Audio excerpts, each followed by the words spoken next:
തീരദേശ പരിപാലന നിയമത്തിൽ കേന്ദ്ര സർക്കാർ ഭേദഗതി വരുത്തിയിട്ട് 5 വർഷം കഴിഞ്ഞിട്ടും കേരളത്തിൽ അത് നടപ്പിലാക്കാൻ സംസ്ഥാന സർക്കാരിന് സാധിച്ചിട്ടില്ല. അതിനാൽ വീട് ഉൾപ്പെടെയുള്ള നിർമ്മാണ പ്രവർത്തനങ്ങൾ നടത്താനാവാതെ ബുദ്ധിമുട്ടുകയാണ് തീരദേശവാസികൾ. മുഖ്യമന്ത്രി ചെയർമാനായ തീരദേശ പരിപാലന അതോറിറ്റിയാണ് കേരളത്തിൽ വിജ്ഞാപനം നടപ്പിലാക്കാത്തത്.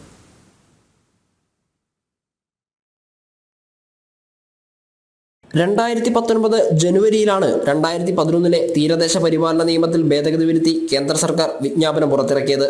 തീരദേശ നിവാസികൾക്ക് വീടും തൊഴിൽ അനുബന്ധ കെട്ടിടങ്ങളും നിർമ്മിക്കാൻ ഇളവുകൾ നൽകുന്നതായിരുന്നു ഭേദഗതി. എന്നാൽ കേരളത്തിൽ ഭേദഗതി നടപ്പിലാക്കാൻ കഴിഞ്ഞ 5 വർഷവും സംസ്ഥാന സർക്കാർ തയ്യാറായില്ല.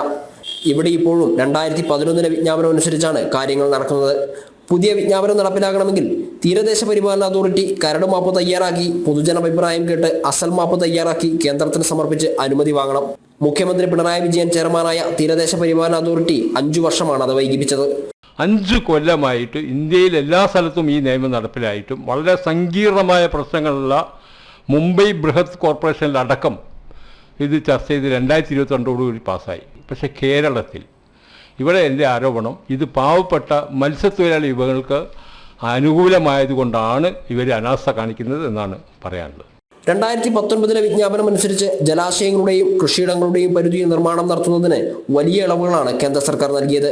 മുൻപ് ജലാശയങ്ങളുടെ 200 മീറ്റർ പരിധിയിൽ നടത്താൻ സാധിക്കാതിരുന്ന വീട് നിർമ്മാണം ഇപ്പോൾ 50 മീറ്റർ വരെയാക്കി ചുരുക്കിയിരുന്നു. എന്നാൽ സംസ്ഥാന സർക്കാർ മാപ്പിംഗ് പൂർത്തിയാക്കാത്തതിനാൽ പല ആളുകൾക്കും ലൈഫ് ഭവന പദ്ധതിയിൽ പോലും ഇടം നേടാൻ സാധിക്കുന്നില്ല. ജനം, കോഴിക്കോട്.